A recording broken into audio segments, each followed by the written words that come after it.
عارفين ايه اللي هيحصل لو التناول خلص ولسه في ناس ما تناولتش؟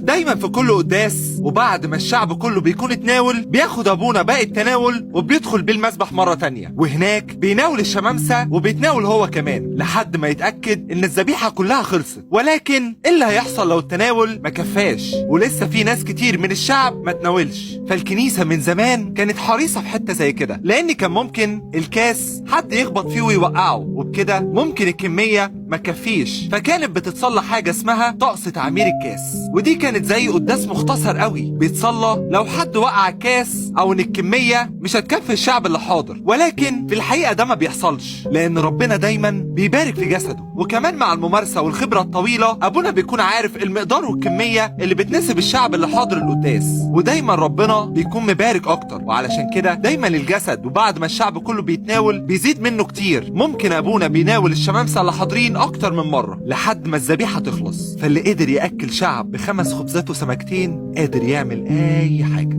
وانت كمان صلي معايا وقول: انا بشكرك يا رب، ارجوك مد ايدك في حياتي وباركها، خلي عينك وبركتك دايما معايا يا رب، احفظني يا رب ونجيني، وابعد عني عدو الخير وكل افكاره وكل محارباته وكل تجاربه الشريرة، واحفظني من كل شر وكل هم وكل تعب.